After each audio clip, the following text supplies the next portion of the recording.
இன்று வரை ஆயிரக்கணக்கான ஆட்டிசம் குழந்தைகளுக்கான சிகிச்சையில மிக முக்கியமான சிகிச்சையாக நான் கொடுத்திருப்பது எதுன்னு கேட்டீங்கன்னா ருத்ராட்சம் தான்.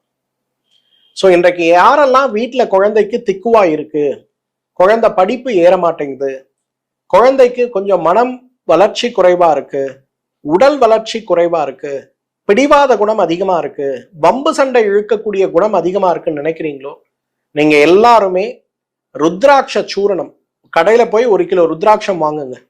நாட்டு மருந்து கடையில வாங்கினே 1 கிலோ ருத்ராட்சம் 300 ரூபாய் 400 ரூபாய் தான் இருக்கும், வாங்குங்க. அதை நல்லா தண்ணி கொதிக்க வச்சு அந்த கொதிக்கிற தண்ணியில ருத்ராட்சத்தை போடுங்க. உள்ள இருக்கக்கூடிய மண் தூசி கழிவு எல்லாம் போயிடும். நல்லா கையை போட்டு பிசைஞ்சு அதை நல்லா கிளீன் பண்ணிட்டு எடுத்து கொண்டு போய் மாடியில வெயில்ல காய வைங்க.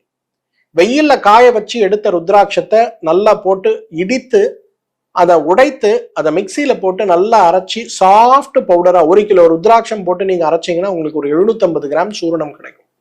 அந்த 750 கிராம் சூரணத்தை ஒரு துணியில போட்டு நீங்க சலிச்சு எடுத்தீங்கன்னா உங்களுக்கு 200 கிராம் சாஃப்டான பொடி கிடைக்கும். இந்த 200 கிராம் பொடியை தினசரி 2 கிராம் அளவுக்கு அந்த பொடியை எடுத்து ஒரு துளி தேன், ஒரு துளி நெய் கலந்து ஆட்டிசம் நோயால் பாதிக்கப்பட்டு இருக்கக்கூடிய குழந்தைகளுக்கு தினசரி நீங்க கொடுக்க ஆரம்பிச்சீங்கன்னா இந்த குழந்தைகளுடைய பேச்சு திறன், குழந்தைகளுடைய சிந்தனை திறன், மூளை வளர்ச்சி, இன்னைக்கு நிறைய குழந்தைங்க மொபைல் அடிக்டா இருக்கிறதெல்லாம் பார்க்கணும்ல, இதெல்லாம் குறையறத நீங்க பார்க்க முடியும். அந்த அளவுக்கு மருத்துவ ரீதியாக ருத்ராட்சம் ஒரு மிகச்சிறந்த மருந்து.